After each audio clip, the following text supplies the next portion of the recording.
noches, ¿cómo están? Bienvenidos, bienvenidas a Mente Sana. Siempre es un gusto saludarle los jueves a las 8 de la noche. Y esta noche tenemos un tema para usted que nos parece importantísimo atender y reconocer. Vamos a hablar de los trastornos de la conducta alimentaria, qué son, cómo los reconocemos, cómo los podemos prevenir, cómo se pueden atender cuando están sucediendo, cuando están ocurriendo. Y bueno, vamos a empezar, como usted ya sabe, con una cápsula que nos preparó nuestra producción y regresando les presento a nuestra querida invitada. Vamos a ver la cápsula. Los trastornos de conducta alimentaria son afecciones serias que impactan negativamente la salud, el bienestar emocional y la calidad de vida a través de patrones alimentarios disfuncionales. Estos trastornos incluyen varias formas complejas y variadas de comportamiento alimentario y actitud hacia la comida y el cuerpo. Uno de los TCA más conocidos es la anorexia nerviosa, que se manifiesta con una restricción extrema de la ingesta de los alimentos, un temor intenso a ganar peso y una imagen corporal distorsionada.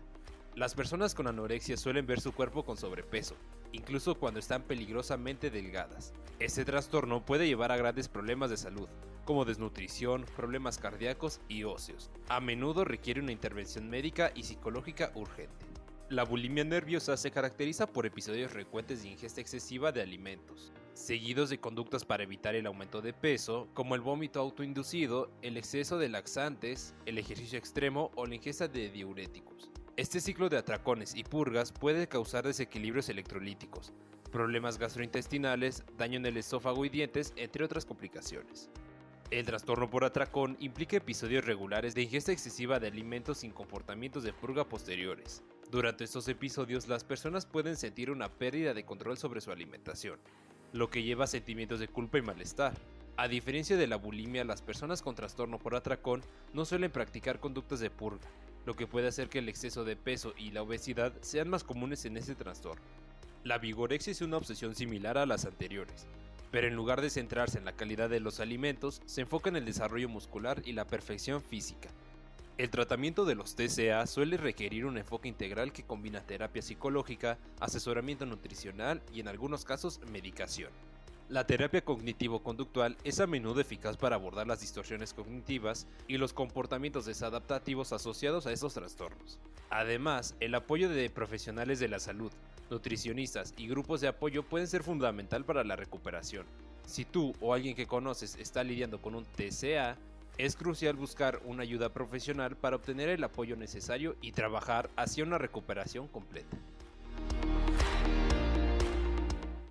Como ya lo vio, los trastornos de la conducta alimentaria pueden afectar seriamente la salud física y mental de una persona, su modo de vida, su estilo de vida, y por eso una experta en este tema viene a platicarnos. Ella es la doctora Rebeca Guzmán Saldaña, es profesora investigadora en el área de psicología en la Universidad Autónoma del Estado de Hidalgo. Nos da muchísimo gusto recibirla, doctora. Ya habíamos como hecho cambios, algunos en las fechas por cuestiones laborales, pero nos da muchísimo gusto que esté aquí, doctora. Gracias, doctora Lorena, un gusto también. Gracias por la invitación. Muchas gracias, doctora. Pues hablando de este tema, los que ya sabemos ahora conocidos TCA, ¿no? Así se denominan, sí, los trastornos de la conducta alimentaria. ¿Qué es un trastorno de la conducta alimentaria? ¿Cuáles son estos trastornos? Muy bien. Pues ahora inclusive han cambiado las siglas, doctora. Ahora algunas veces los vemos como TAIA, trastornos de la alimentación y de la ingesta de alimentos. ¿Por qué? Porque el Manual Diagnóstico y Estadístico, que es el documento que constantemente está actualizando información sobre los diagnósticos de los trastornos mentales, precisamente de manera relativamente reciente, hizo una reclasificación de los trastornos de la conducta alimentaria, en donde hace ajustes a partir de cambios que se están observando en la forma en la que se manifiestan estos trastornos, que como ya lo señalaba, tienen que ver con la ingesta de alimentos, cómo ingerimos estos alimentos que no necesariamente están ligados a nuestras necesidades básicas que tienen que ver con el hambre, sino más bien con otro tipo de aspectos, inclusive asociados a la salud mental. En ocasiones con otro tipo de hambre, doctora, ¿no? No con el hambre fisiológica, no con esta necesidad de comer para vivir, ¿no? Sino con esta hambre emocional que se tiene en diferentes aspectos, en diferentes relaciones, que viene dada, por supuesto, de diferentes vínculos desde mucho tiempo y que generan esta compulsión o esta necesidad o esta aberración, ¿no?, a la alimentación, y que hay diferentes tipos de trastornos de la conducta alimentaria, ¿no? El más conocido que la gente más ha llegado a escuchar son la anorexia, la bulimia, el obsesivo compulsivo. ¿Qué nos podría platicar de cada uno de estos? Sí, exacto. Los más conocidos son anorexia y bulimia, que tienen que ver inclusive con problemáticas fuertes, en donde la persona que las padece llega a un momento dado que inclusive es hospitalizada, ¿sí? Es esta, por un lado, ingesta excesiva de alimentos, en el caso de la bulimia, donde después vienen una serie de comportamientos de compensación asociados a esa ingesta excesiva de alimentos, como pudiera ser, por ejemplo, provocarse el vómito, ¿no? En el caso de la anorexia es una restricción importante de alimentos. Ambas situaciones se relacionan con el control de peso, pero hay otras. El diagnóstico actual tiene que ver inclusive con otras nuevas formas de control de peso, como es la llamada regurgitación de los alimentos, en donde las personas están masticando el alimento, lo están guardando en la boca y lo pasan y lo regresan. Otra que es la pica, que también se ha definido como tal, en donde no necesariamente estamos picoteando alimentos, sino que estás ingiriendo otro tipo de sustancias que no son alimentos, que no son comida exactamente, como papel, el cabello, las uñas inclusive, esponja, entre otras cosas que se usan como para calmar el hambre, pero que no son nutritivas y que se tiene la creencia de que tampoco te van a generar un peso. O sea, estos exagerado. trastornos, la intención, ya vamos a ir más a fondo, pero de entrada aparentemente la intención es no subir de peso. Exacto, exacto. Tiene que ver con el control de peso, con un problema asociado a la imagen corporal. Finalmente, algo que tienen en común estos trastornos es que la imagen corporal puede estar distorsionada. Sí, ahora ya hemos visto en pantalla, en internet, en las redes sociales, muchas imágenes en donde hay una mujer, por ejemplo, muy, muy delgada, y se observa en el espejo y se ve con sobrepeso u obesidad, o todo lo contrario, ¿no? No es un problema de mujeres solamente, es importante destacar que ahora también es un problema de hombres, en donde los hombres se quieren observar atléticos, musculosos, pero muy delgados también. Entonces también esta situación se está recrudeciendo en los hombres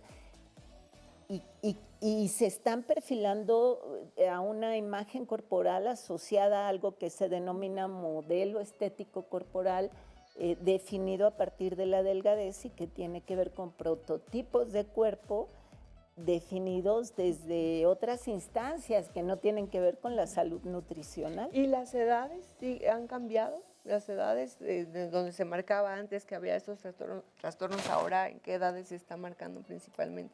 Cada vez más tempranas. Finalmente, si estamos hablando del modelo estético corporal definido a partir de redes sociales, y nos damos cuenta que las niñas, los niños, cada vez a más tempranas edades están utilizando el teléfono para conectarse a internet, a Facebook, a Instagram, en donde podemos ver modelos precisamente de los que estamos señalando, con una delgadez extrema, o cuerpos fitness, que también están ahora muy de moda. pues cada vez van a impactar en ellos a más tempranas edades. Nosotros en la universidad hacemos estudios en donde medimos factores de riesgo asociados precisamente a este tipo de conductas alimentarias de las que señalábamos y observamos niñas de primaria ya hablando de hacer dietas, hablando de verse gorditas, ¿no? Ellas mismas, incapaces de controlar su forma de comer, cuestiones que antes no se observaban. Entonces, cada vez a más temprana edad se está recrudeciendo la problemática. ¿Y qué ha pasado con esta campaña, ¿no? que empezó también en algunas o muchas marcas, donde dejaron solo de retratar cuerpos delgados y empezaron a marcar, a presentar a mujeres, ¿no? Principalmente porque antes, como usted bien lo dice, era con mujeres, pero también hoy en día hombres con tallas más grandes, como en esta parte de no exaltar solo la belleza de un cuerpo delgado, ¿no? Sino también la belleza en general del cuerpo.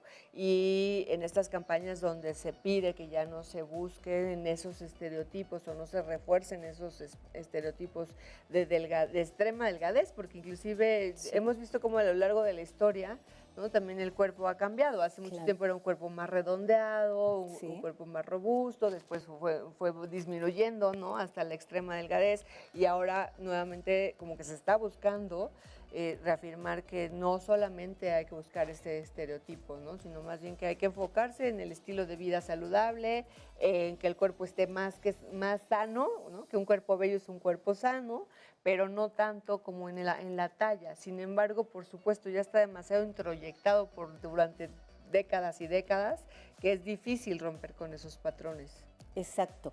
Pero además hay una disonancia, algo que en psicología se llama disonancia cognitiva, ¿no? Porque por un lado ves este tipo de producción, de comerciales que señalan diferentes tipos de cuerpos asociados no solo a la belleza, sino a estados de salud óptima, pero por otro lado sigues viendo el concepto de belleza asociado a la delgadez, asociado al cuerpo fitness, a la musculatura. ¿Qué se genera en el niño, en la niña, en los jóvenes? Pues una incompatibilidad de no saber hacia dónde ir. ¿Qué tenemos que hacer? Bueno, pues precisamente alfabetizar se llama, a hacerlos críticos de los medios, ¿no? En este sentido, la información que se está vendiendo de este tipo para que sean capaces de observar el material que observan y esa disonancia que les genera esa información, ser capaces de evaluarla, resignificarla y que esto no impacte ni en sus emociones, como bien decías, doctora Lorena, ni en su forma de actuar en cuanto a un estilo de vida, ¿no? Que lo lleva precisamente a realizar acciones no saludables asociadas no solo a la alimentación, sino también a actividad física, porque a veces están metidos de lleno en los gimnasios o haciendo ejercicio en rutinas extenuantes, ¿no? Claro. Por muchísimas horas. Sí, es importante hablar de todo esto y de reconocerlo, por supuesto, poder prevenirlo, poder buscar la calidad de vida, la calidad en la salud, por supuesto. Vamos a ir a un corte, estamos hablando de los trastornos de la conducta alimentaria, no se vayan. Seguimos platicando con ustedes acerca de estos trastornos que tienen que ver con la alimentación. ¿De dónde empiezan, doctora? O sea, hace lo que comentaba, esta parte de no ver tu cuerpo, no estar de acuerdo con cómo te ves, ver distorsionado, ¿no? Esta dismorfobia corporal, de ver tu cuerpo de una manera distinta, de que a veces no solamente la gente que tiene realmente sobrepeso se ve con sobrepeso, o sea, hay gente muy delgada que siempre está diciendo, no, es que yo estoy gordo, gorda, y es que ya subí, y, o sea, con una constante preocupación por ello. O sea, quienes los vemos de fuera decimos, no, es que no te ves así, o sea, no, tu peso no tiene esa relación con lo que realmente, como tú dices que te ves. O sea, no están fingiendo, realmente hay una distorsión de cómo se perciben y cómo se ven. Claro. Es interesante este comentario, porque ¿de dónde surge esta situación? Finalmente hay varios factores de los que pudiéramos hablar. Hay una causa genética, ¿sí? Sí se ha observado que desde el punto de vista de la herencia sí puede haber ahí algún antecedente, sin embargo es un problema que también tiene que ver con el aprendizaje en la familia. Si nosotros observamos a papá, mamá concentrados, poniendo atención en este tipo de situaciones en donde la dieta cobra relevancia. Donde es súper importante, ¿no? O sea, yo me decía, me acordé, doctora, de mamás que mandan a sus hijas, principalmente a niñas, ¿no? Como usted dice, ahora también se da a niños, solo lechuguita, ¿no? Sí. O sea, no otras cosas. Y las mamás, los niños y niñas escuchan hablar a las mamás constantemente de su peso, de la preocupación, de que no les gustaría que sus hijos estuvieran con sobrepeso y demás. Y a veces eso se percibe como rechazo. Me recuerda ahora un caso de alguien que dice, es que yo no quiero que mi mamá me diga que no le gusta cómo me veo, ¿no? Y era una persona muy pequeñita. Exacto. O nosotros que trabajamos con alumnas y alumnos de secundaria, nos ha tocado mamás que en secundaria presionan a sus hijas, sobre todo ya en tercero de secundaria, para bajar de peso porque se vienen los 15 años, la fiesta de 15 años, y las quieren en una talla de extrema delgadez para que luzcan como sus princesas, así, en vestidos muy, muy entallados. Entonces las niñas de esa edad, las adolescentes, que muchas de ellas pues son regordetas, empiezan a cambiar de cuerpo, hacen todo lo habido y por haber con tal de estar bien con las mamás, ¿no? Para verse bien en la fiesta de 15 años, aunque después suceda todo lo contrario, porque después viene el rebote o el atracón de haber estado en una situación de restricción alimentaria. Es importante este punto. Hablábamos de la familia, de la genética, del aprendizaje a través de los medios, de seguir modelos de artistas de moda, ¿no? Que quieren seguir las niñas y los niños. Ahora se está dando un fenómeno bien interesante. La moda coreana está impactando de manera increíble. Estamos trabajando en secundarias y hay un fenómeno que le llaman Hallyu, la moda coreana, que impacta a través de la música, de las series. De los libros. Y particularmente hay series asociadas a la ingesta de alimentos en donde hay formas específicas de alimentarse y estar viendo cómo se atraca de comida a alguien y luego la vomita, o cómo te vistes y cómo haces ejercicio para que te veas extremadamente delgada. Hemos estado haciendo estudios al respecto de cómo está impactando esta moda Hallyu en la secundaria y pareciera que no, pero los jóvenes están observándolo ya aquí en Hidalgo y obviamente debe de estar impactando también de manera relevante en nuestro país. Entonces, es cuestión de modas. Es cuestión de modas y van cambiando de acuerdo al artista más conocido y lo que hace ese artista y cómo se viste y cómo se arregla y cómo impacta particularmente en nuestras niñas, nuestros niños y en los jóvenes. Pero tampoco es solo un problema de jóvenes. Es importante considerarlo. Quiero decirles que hay un problema, por ejemplo, en personas con diabetes. En personas con diabetes sucede algo.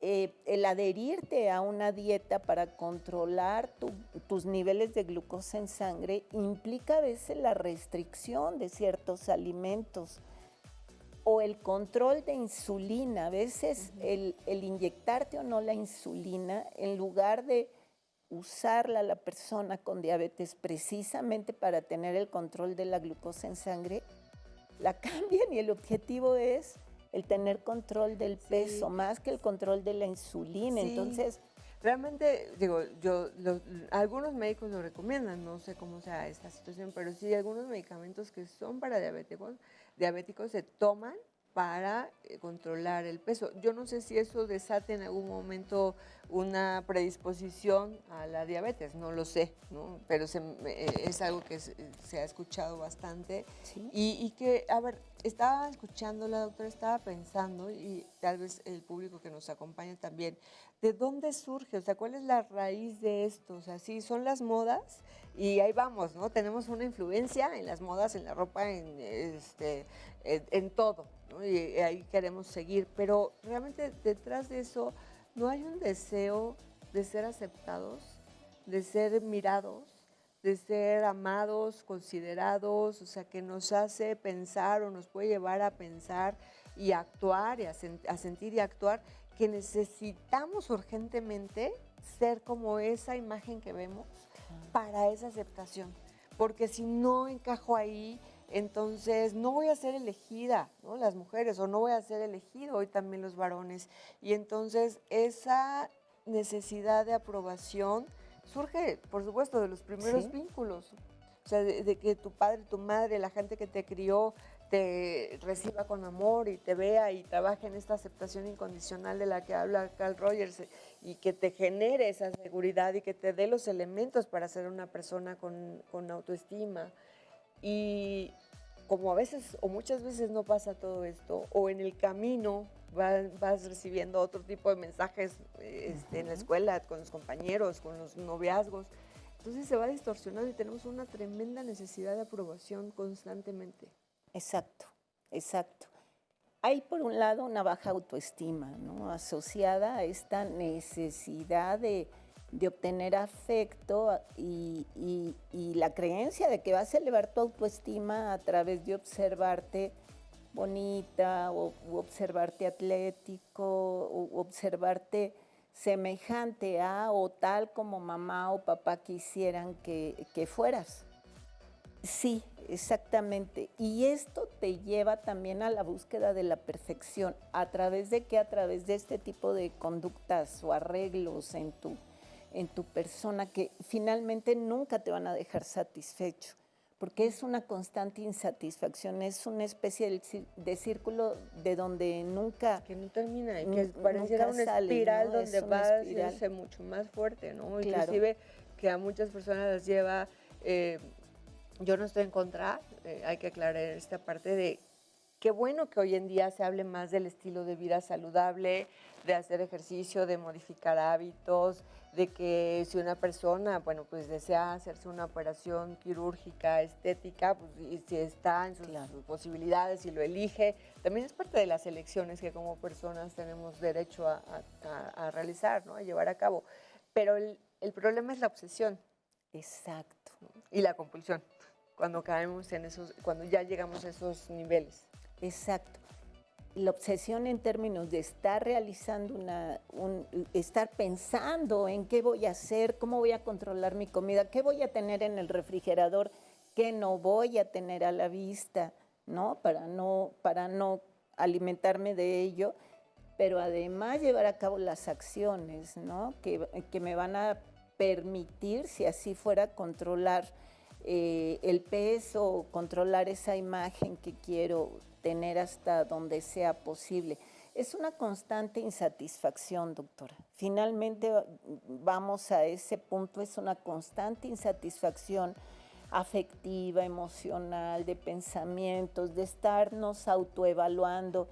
Y en esa autoevaluación nunca vamos a estar satisfechos con nosotros mismas porque vamos a estarnos comparando respecto a un parámetro que inclusive ese parámetro a veces no es real, porque sabemos ahora que en los medios las figuras que nos venden como ideales, pues muchas de ellas están precisamente adaptadas a hacerse visiblemente bellas, ¿no? Y no son así los cuerpos, y no es así la cara, y no es así el color de ojos, pero bueno, pues es lo que se pretende vender en los medios. Entonces, es importante destacar esto, pero hablando particularmente desde una perspectiva individual, tenemos que saber y considerar que también hay rasgos de personalidad que están asociados, ya lo hablábamos, de la obsesión, compulsión, que tiene que ver con esta vulnerabilidad que los puede llevar a padecer un trastorno de la conducta alimentaria, pero también se ha encontrado historia asociada al acoso sexual o al abuso sexual en las primeras etapas Y que de la vida. persona reacciona como una defensa, ¿no? Sí. De una protección, o sea, por ejemplo, subir demasiado de peso, ¿no? Se ha relacionado con esto, con una protección de no volver a ser abusado o abusada. Exacto, exacto también. Y bueno, pues es tremendo, ¿no? Porque exactamente al subir de peso es como ponerme una coraza, ¿no? Ya no voy a Una ser barrera, atractiva, sí, ya.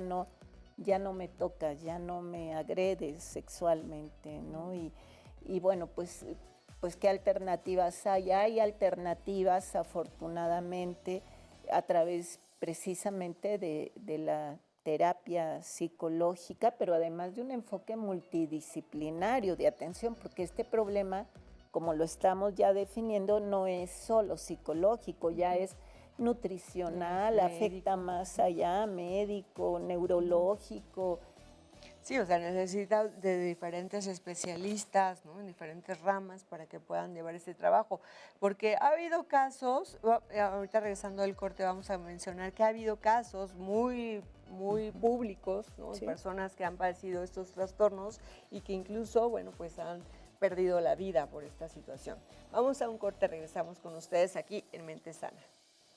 Continuamos platicando con ustedes, muy interesante este tema con la doctora Rebeca Guzmán Saldaña, que estamos platicando de cómo identificar un trastorno de la alimentación, cuáles son estas primeras señales, doctora, que podemos observar, porque con lo que ya hemos abordado ahorita, bueno, pues también hablando claro, muchos de nosotros y muchas de nosotras sí queremos como que cuidarnos y adelgazar o de repente te das cuenta que has cometido ciertos excesos, o sea, esa parte del estilo de vida saludable, de modificar nuestros hábitos, de sí tener estas ganas de cuidar nuestro cuerpo y demás, son sanas.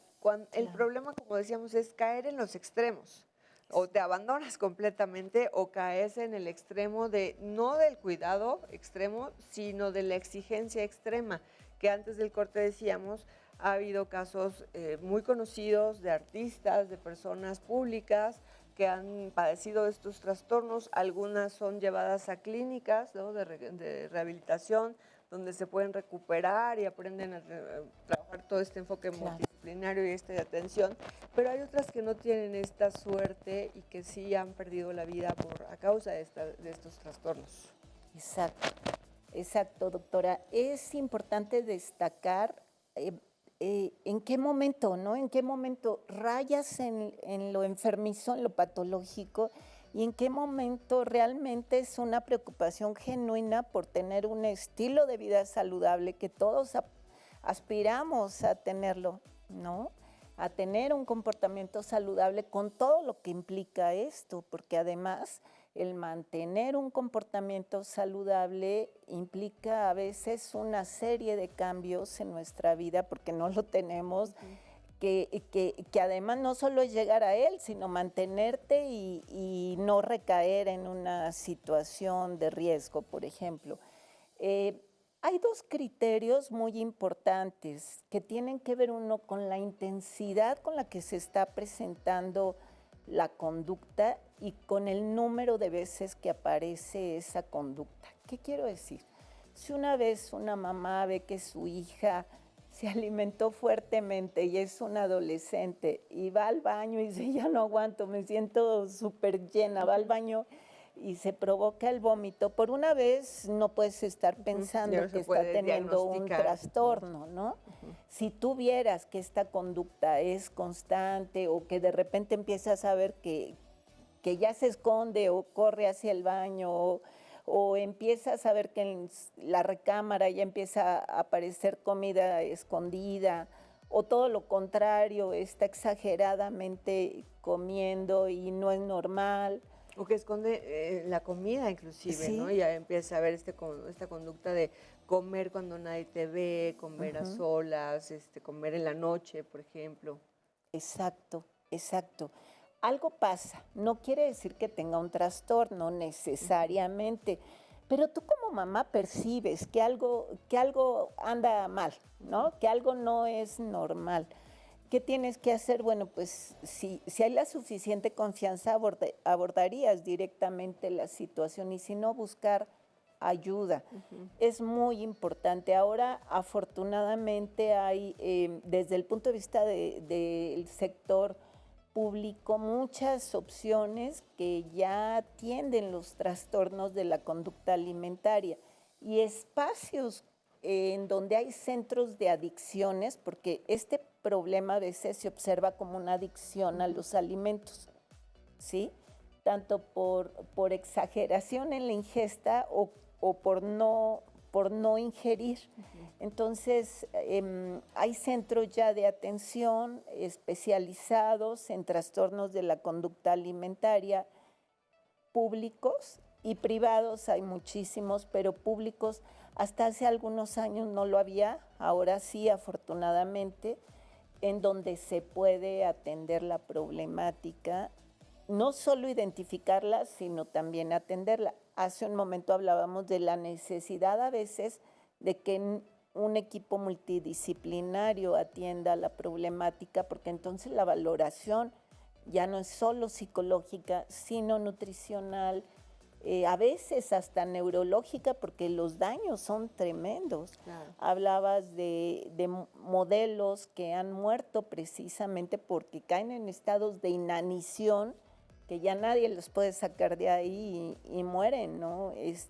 Precisamente por esta extrema delgadez en donde ya no puede recuperar su cuerpo en cuanto al peso, y entonces ya hay daño neurológico, en general toda la fisiología del organismo se ve comprometida. Se daña todo el cuerpo, o sea, Sí. realmente cuando las jovencitas a veces dicen, es que quiero adelgazar y quiero estar de tal manera con mi cuerpo, o sea, el no comer adecuadamente, el no comer te lleva o el vomitar, te lleva a desgastar tu organismo en general, ¿no? Tus uñas, tu cabello, tu piel, o sea, no solamente es que va con el peso, sino que afecta a muchos órganos de tu cuerpo o a todo tu cuerpo en su funcionamiento, y obviamente eso pues puede llevarte a a otras enfermedades o a la muerte. Sí, los dientes, el esmalte de los dientes al estar vomitando, por ejemplo, se dañan.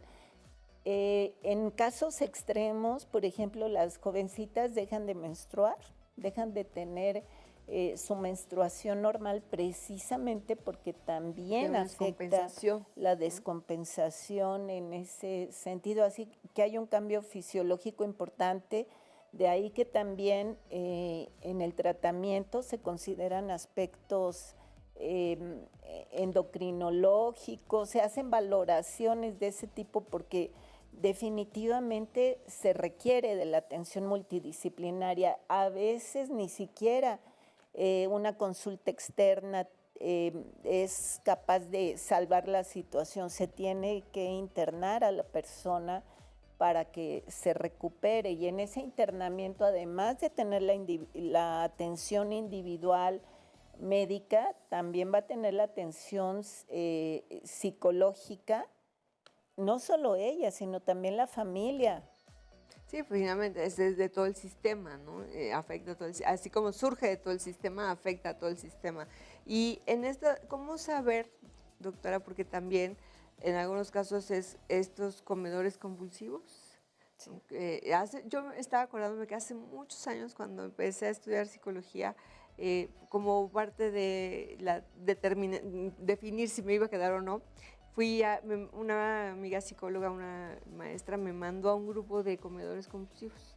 Yo estaba muy jovencita, pero sí no voy a platicar lo que decían ahí porque decían que no lo debemos de platicar, pero sí, obviamente, era muy fuerte. O sea, es como un grupo como de los Alcohólicos Anónimos, sí, ¿no? O sea, era un grupo muy fuerte donde hablaban de este pleito, de este problema, de esta compensación que a veces buscaban en la comida y de cómo todo iba enfocado al peso.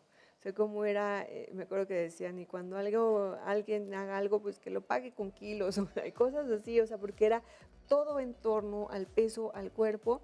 Y obviamente no es una crítica, ¿no? Qué bueno que existan estos grupos porque esos grupos son de ayuda y de apoyo y muchas personas de ahí salen pudiendo estar mucho mejor de cómo llegaron.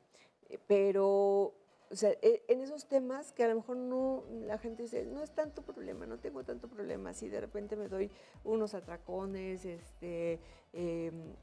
cuando estoy triste voy a la comida, cuando estoy enojado voy a la comida, o sea, y no siempre se normaliza también en muchas ocasiones.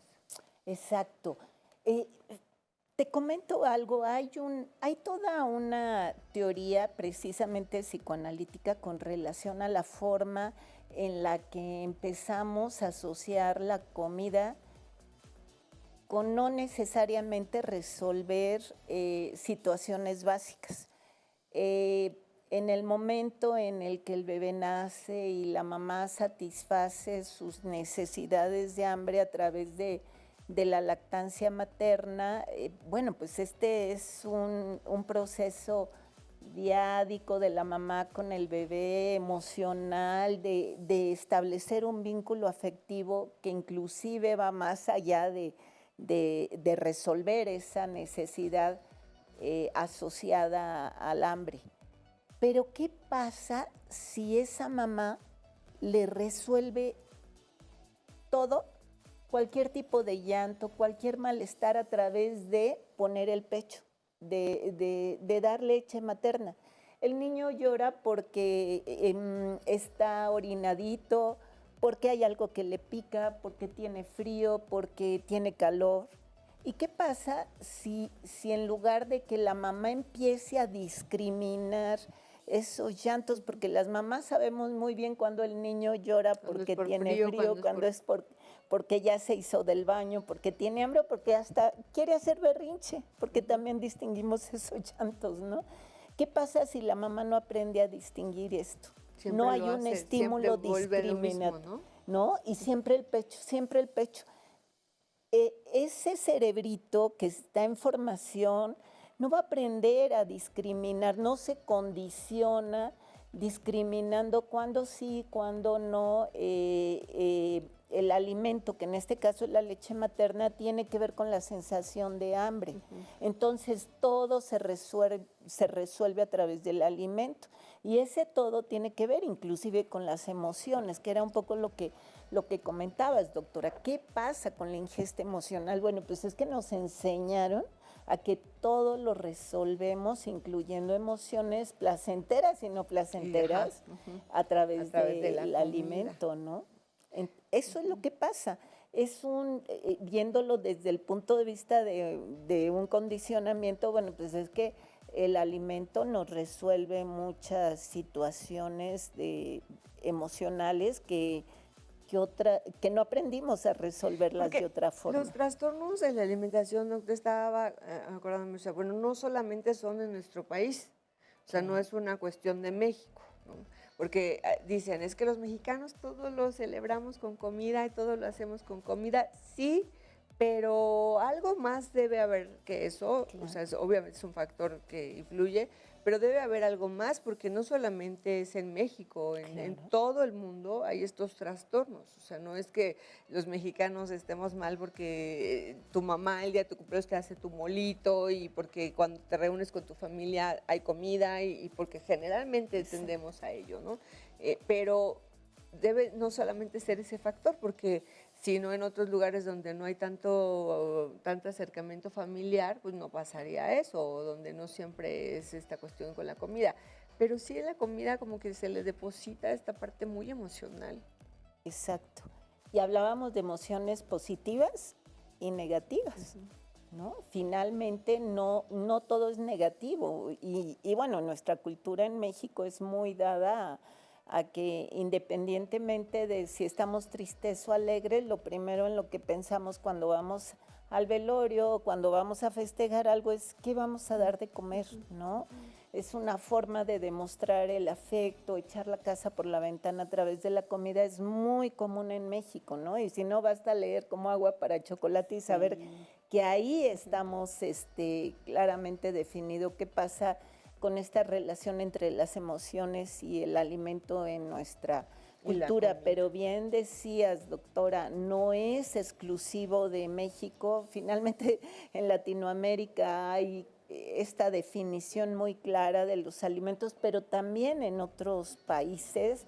En la actualidad la Organización Mundial de la Salud ha hecho encuestas en donde define la prevalencia en Países Bajos, por ejemplo, se ha visto un incremento importante de 5 años a la fecha, en donde se observa un 400% de prevalencia, en donde se ha incrementado la identificación de trastornos de la conducta alimentaria en jóvenes, en niños de 10 años en adelante. Algo es importante, o mucho, no solamente algo es importante detectarlo y trabajarlo. Vamos a ir a un corte, regresamos rapidísimo. Estamos ya en nuestro último bloque, un tema de verdad muy interesante, un tema para abrir la puerta a esta reflexión, a revisar cómo es nuestra relación con la comida, cuáles son todos esos patrones que estamos o que hemos ido reproduciendo a lo largo de nuestra historia, desde nuestra familia de origen y luego ahora en la familia actual, cómo lo estamos reproduciendo, qué es lo que estamos haciendo, cómo nos relacionamos, por qué nos compensamos. Recordaba un libro, no me acuerdo la autora, pero varios libros donde se habla de qué tenemos hambre realmente, ¿no? O sea, si es de comida, a veces hay personas que dicen, es que tengo ganas de algo, no sé de qué, pero tengo ganas de algo. O sea, realmente no tienes hambre, tú ya comiste o todavía no tienes hambre fisiológicamente, sino que emocionalmente, ¿no? Lo que ya nos describía la doctora en el bloque anterior, es en escenas de muchísimas películas vemos cómo la tristeza te lleva a devorar el bote de helado, ¿no? Y Sí. cuestiones así que se exacerban en las imágenes, porque sí hay realmente algo, como usted lo decía, como tiene relación con este encuentro con el materno, ¿no? Que compensaba, que cuidaba generalmente. Entonces, quizá eso se busca en la comida, pero podemos encontrarlo más allá de la comida. Claro. En otras fuentes. Sí, sí, exactamente. Y otras fuentes, ya lo hablábamos, ¿no? Puede ser el ejercicio, puede ser hablando de estas conductas intensas y frecuentes que ahora son muy comunes, que tienen que ver con algo que pudiera llamarse motivación de escape, doctora Lorena, en donde nos metemos de lleno al trabajo, o ya decíamos al ejercicio, o al juego, O a las compras. o a las compras compulsivas, ¿sí? Y entonces enumerar una serie de adicciones, o a beber, o a fumar, ¿sí? En donde también estamos hablando de situaciones que se salen de nuestro Sí, que son control, ¿no? conductas Que son- desadaptativas, sí, ¿no? Que sí, sí. en el momento aparentemente te dan cierto confort, o sí lo dan, pero solamente es temporal y luego te generan otro problema u otros Claro. problemas, pero que no vas al fondo. O sea, obviamente sí, yo siempre invitamos, doctora, y aquí en Mente Sana mucho más, a ir al psicólogo, al psiquiatra, al neurólogo, ir al médico, a hablar de tus emociones, a poder, nos cuesta mucho esta parte de confrontar con qué es lo que estoy sintiendo de verdad. Y entonces, bueno, pues esa es una excelente opción, que no nos esperemos a que estemos en una situación muy caótica, muy grave, y que desde antes ojalá pudiéramos tener esta decisión de ir a ver cómo está mi salud mental, cómo están mis emociones, aprender más de inteligencia emocional, cómo gestionar, y en lugar de irme a comer, aunque me dan ganas, en ese momento decir, no, a ver, mejor voy a hablar de mis emociones, o voy a hacer mi cita con el psicólogo, o voy a tener esta contención entre amigos o en la familia, que también ayuda, ¿no? Que también aporta, el ver de fondo que hay y trabajar mucho en esta necesidad de aprobación, porque insisto que esa nos lleva a tomar decisiones inadecuadas, a las conductas desadaptativas y a, bueno, a entrar en una cuestión de algo que no solamente es lo tomo, lo dejo, sino que se vuelve en un trastorno. Y que es Exacto. muy difícil. Exacto. Ahora, nosotros como papás, mamás, tenemos la posibilidad de que a nuestros hijos desde edad preescolar empecemos a generar en ellos habilidades que les permitan enfrentar situaciones como las que estamos señalando. Finalmente no se trata de ponerlos en un lugar donde no interactúen con los medios, no interactúen con los compañeritos, compañeritas. Además, ni es factible y además ni sería adecuado para ellos y ellas. Sino todo lo contrario, ¿no? Que empiecen a enseñarles estas habilidades para saber decir no cuando no quieran decirlo, para expresar sus emociones positivas y negativas, porque finalmente precisamente es de lo que estamos hablando, ¿no? Una carencia, una falta de aprendizaje en términos de cómo expreso lo que siento. Sí, sancionar las emociones hace daño. No llores, si no hables, si no digas, entonces los niños te no lo lloran. comes. Los niños no lloran, las niñas no se enojan, que bueno, ya se trabaja constantemente o se busca trabajar en esto, ¿no? De una reeducación emocional, pero que sí, en ocasiones no sabes qué es lo que te está llevando a esas conductas porque no sabes reconocer lo que estás sintiendo. Y hay mucha gente que dice, es que he vivido con enojo muchos años, pero todo me lo he comido, ¿no? Claro. O sea, me lo he pasado comiéndolo, o la tristeza la oculto en un atracón, o no comer absolutamente nada, ¿no? En la anorexia o con lo mínimo, y que entonces, bueno, pues detrás de eso hay emociones, detrás de eso hay heridas. Que tenemos que sanar finalmente, ¿no? Y esto pues sería un consejo, finalmente tenemos que hablarlo, tenemos que identificarlo, tenemos que pues evaluarnos, autoevaluarnos y darnos cuenta que requerimos de tener esa atención a la problemática que estamos identificando o que otra persona inclusive está identificando en nosotros, porque a veces la misma persona no la identifica como un problema. En el ámbito de lo familiar, cuando una familia está presentando un mismo patrón de comportamiento alimentario, igual y nadie se percata de que de lo que está pasando, pero sí la maestra de la escuela dice, oye, es que está pasando esto, y le dice, pues es que todos lo hacemos igual, ¿no? Todos comemos de la misma forma. Sí, y cuando alguien se quiere salir, lo regresa, ¿no? O sea, porque es difícil el que puedas en medio de determinado contexto, sobre todo cuando todavía no eres independiente, pues hacer estas modificaciones, porque inclusive hasta se vive a veces como un rechazo a la familia. Exacto. Entonces, es importante, por un lado, observar la problemática desde lo individual, pero también desde el contexto de lo familiar en un momento dado, y que la familia esté abierta como para poder también recibir atención desde ese ámbito, ¿no? Y que se observe no como un problema de una sola persona. ¿Y qué pasa también, doctora, cuando van al otro extremo?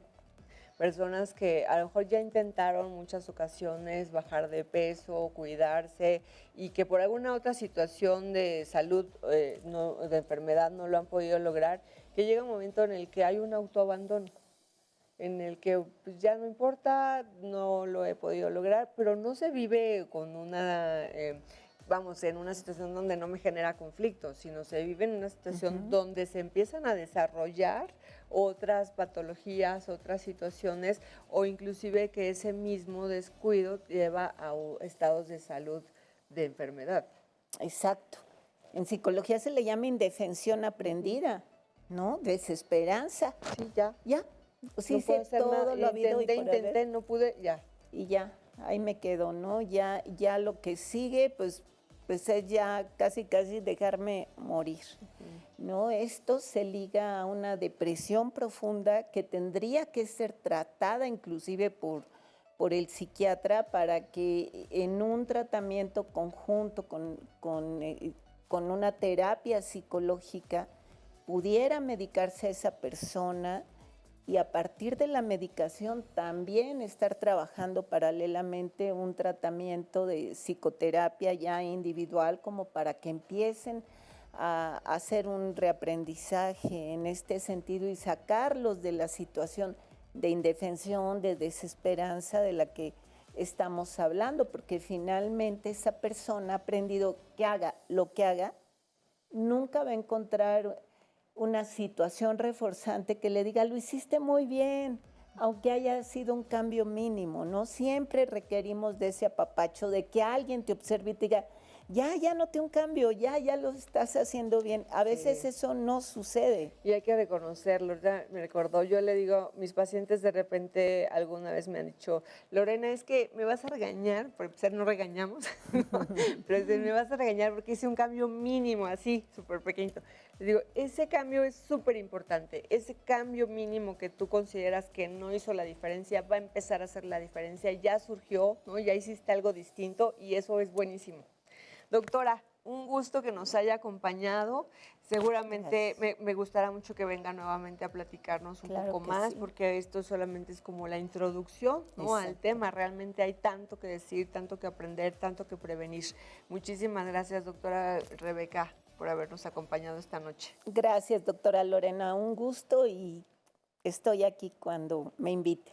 Gracias. Con gusto. Gracias, doctora. Gracias. Una invitación a usted.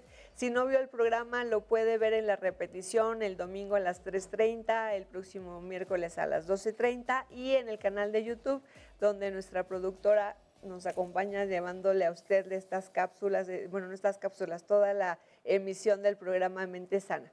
Les mandamos un abrazo grande, muy fuerte, que estén muy bien. Nos vemos la próxima semana. Yo soy Lorena Pachet.